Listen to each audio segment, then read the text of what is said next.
Karki coaching centre में आपका स्वागत है। आज हम क्लास 8 फर्स्ट चैप्टर पढ़ेंगे जिसका नाम है परिमेय संख्याएं। बच्चों ये चैप्टर आपका 7th में भी है, फिर भी आप ये पहला चैप्टर है परिमेय संख्याएं। इन्हें इंग्लिश में बोलते हैं बच्चों rational number. Rational number, the number which we write in the form of p upon q is called rational number। वे संख्याएं जिन्हें हम p बट्टे q के रूप में लिख सकते हैं उन्हें परिमेय संख्याएं कहते हैं। डेफिनेशन आपको दिखाने की कोई जरूरत नहीं है क्योंकि समझ में आपने पढ़ा है। मतलब p अपॉन q के रूप में लिख सकते हैं, जैसे 1/2 है, 1/3 है, ये सब क्या हुए बच्चों रेशनल नंबर या परिमेय संख्या। अब एक्सरसाइज की बात है 1.1 में हम फर्स्ट क्वेश्चन देखते हैं।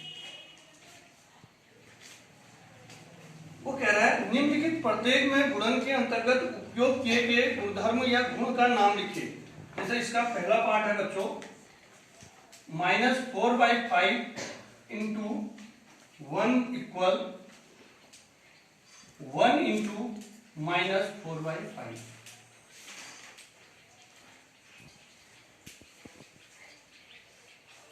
तो आंसर कितना आएगा? पहले मुझे बताओ बच्चों, किसी संख्या को 1 से गुणा करने पर आंसर क्या आएगा ये बताओ, बताइए जल्दी। अगर 1 से किसी नंबर को हम मल्टीप्लाई करेंगे तो आंसर क्या आएगा, जल्दी बताइए। 1 आएगा। क्या आएगा आंसर? 1। तो ये क्या हुआ,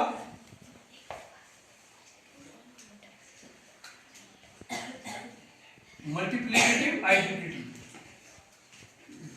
गुणात्मक तत्समक। हिंदी में क्या कहते हैं, इंग्लिश में अच्छा है इसका याद करने को, मल्टीप्लिकेटिव आइडेंटिटी। बच्चों किसी भी नंबर को 1 से गुणा करेंगे आंसर वही आएगा। देखो बड़ी क्लास में बच्चे चले जाते हैं कभी, उनको ये पता नहीं होगा कि 1 से गुणा करके कितना है। -4/5 इंटू 1 या 1 इंटू -4/5 आंसर वही आएगा -4/5। तो 1 क्या है, गुणात्मक तत्समक, मल्टीप्लिकेटिव आइडेंटिटी। अब मैं योगात्मक तत्समक भी पूछ रहा हूँ यहीं पर। देखो कॉन्सेप्ट क्लियर होना चाहिए। योगात्मक तत्समक क्या हुआ, किसी संख्या में क्या जोड़ेंगे आंसर वही आ जाए। कोई संख्या ये है तो उसमें 0 जोड़ेंगे तो आंसर कितना आएगा बच्चों, 1। कितना आएगा, 1। क्यों आएगा, क्योंकि 0 क्या है, योगात्मक तत्समक। 0 क्या है,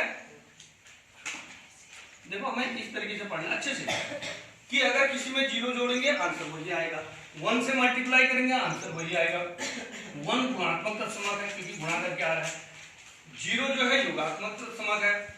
एक इसका सेकंड वाला देख लीजिए आप पहले, जैसे -13/17 into -2/7 is equal to -2/7 into -13/17। तो बच्चों मुझे एक बात बताओ, ये -13/17 है, ये भी वही है, ये -2/7 है, ये भी वही है। तो संख्याओं को मल्टीप्लाई में आगे पीछे लिख सकते हैं। जैसे कोई पूछेगा 2 इंटू 3 कितना होता है, तुम कहोगे सर उतना ही होता है जितना 3 इंटू 2 होता है। 3 2 जा 6, 2 3 जा 6। आंसर तो सही में आ रहा है ना। तो ये क्या है, क्रम विनिमेयता। क्या है बच्चों, गुणन का क्रम विनिमेय नियम। क्रम विनिमेय नियम या क्रम विनिमेयता भी लिख देते हैं लोग, बात एक ही है। क्रम विनिमेयता लिखो या गुणन का क्रम। ये योग में भी होता है। कोई तुमसे पूछेगा कि सर 2 + 3 भी उतना ही होता है जितना 3 + 2, आंसर तो 5 पे आएगा। तो योग और गुणा में हम क्रम चेंज कर सकते हैं, इसलिए उसको गुणन का क्रम विनिमेयता कह दिया। क्रम आगे पीछे करना, समझ में आ रहा है। तो तीसरा, अब बच्चों कभी कभी क्या होता है -19/29 इंटू 29/-19, तो आंसर कितना आएगा, 1। अब ये क्या है, उल्टा है। जैसे 9/29 है तो उल्टा कर दिया 29/9। तो इसे क्या कहेंगे हम, बताइए। गुणात्मक प्रतिलोम। क्या कहेंगे? जैसे a है, a को 1/a से मल्टीप्लाई करके काट के कितना आएगा? 1 आ गया ना। आइडेंटिटी 1 है गुणा वाले, तो 1 आना चाहिए आंसर। तो इसे क्या बोलते हैं बच्चों? गुणात्मक, शाबाश, गुणात्मक प्रतिलोम। एक तो तुम्हारे समझ में ये आया। और इसी के साथ हम योगात्मक प्रतिलोम की बात करें, जैसे a है, इसका योगात्मक प्रतिलोम क्या है? -a। क्यों? आंसर 0 आना चाहिए। अभी मैं बता चुका हूं, योगात्मक तत्समक क्या है? 0। गुणात्मक तत्समक 1। तो योग में जैसे a है तो उसका आंसर क्या आ जाएगा? -a। गुणा में a है तो उसका गुणात्मक प्रतिलोम क्या आ जाएगा? 1/2। तो इससे कहेंगे आप गुणात्मक, बोलो, प्रतिलोम। शाबाश, प्रतिलोम। ये पहला क्वेश्चन हम क्लियर कर दिए। आप सेकंड क्वेश्चन कर लेंगे। Note it.